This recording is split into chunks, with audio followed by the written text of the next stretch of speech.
আসসালামু আলাইকুম রহমতুল্লাহ। আশা করছি আল্লাহর অশেষ রহমতে সকলে ভালো আছেন। আজকে আলোচনা করব মালাকুল মউত কিভাবে বাচ্চা শিশুদের রূহ কবজ করে থাকে এবং রূহ কবজ করার পরে তারা কোথায় বা যায়। মৃত্যু এমন এক ধ্রুব সত্য যার সম্মুখীন হতে হবে সকলকে।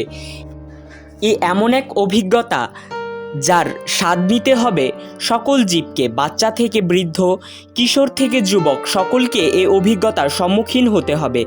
কৃষক থেকে শুরু করে বড় বড় বাদশা, রাজা, সকলকে মৃত্যুর স্বাদ নিতেই হবে।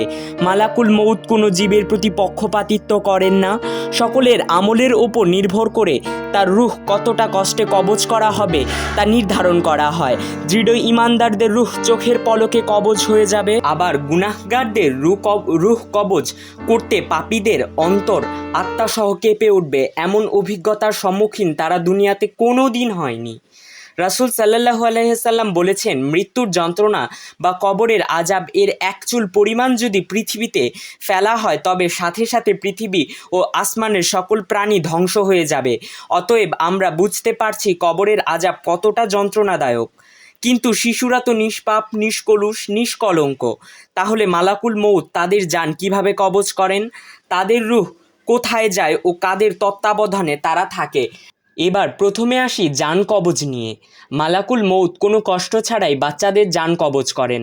তারপর এই রূহ নিয়ে আল্লাহর কাছে অবতরণ করেন।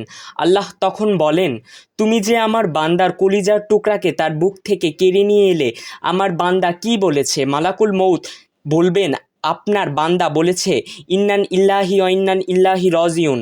যাই হোক, অনেকেরই প্রশ্ন যে বেধার্মিকদের নবজাতক সন্তানরা জান্নাতে যাবে কিনা। তারাও তো নিষ্পাপ, তাদেরও তো কোনো দোষ গুনাহ নেই, কিন্তু তারা তাদের বেধার্মিক পিতামাতার জন্য কোনো সুপারিশ করবে না।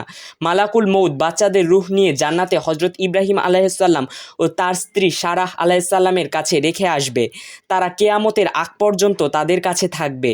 যখনই শিশুদের তার পিতার কথা মনে পড়বে তখন তারা হজরত ইব্রাহিম আলাইহিসসালামের কাছে ছুটে যাবে, এবং মাতার কথা মনে পড়লে তারা হজরত সারাহ আলাইহিসসালামের কাছে ছুটে যাবে এবং তাদের কাছে কিছুক্ষণ থেকে আবার তারা জান্নাতে ঘুরতে থাকবে এবং তারা কিয়ামত পর্যন্ত জান্নাতেই থাকবে। হাসরের ময়দানে এই বাচ্চাদেরই শুধু কর্মফলের ভয় থাকবে না, তাদের তো কোনো পাপের চিহ্ন মাত্র নেই। তারা উজ্জ্বল মুখ নিয়ে হাসরের ময়দানে ছোটাছুটি করবে। তারা তাদের পিতামাতার সাথে জান্নাতে প্রবেশ করবে। তাদের পিতামাতা যদি জাহান্নামী হয় তাহলে তারা তাদের পিতামাতার জন্য সুপারিশ করবে। তাদের সেই ক্ষমতা দেওয়া হয়েছে, যেমনটা আল্লাহর সর্বকালের সর্বশ্রেষ্ঠ রাসূল সাল্লাল্লাহু আলাইহি সাল্লাম তার উম্মতদের জন্য সুপারিশ করবেন।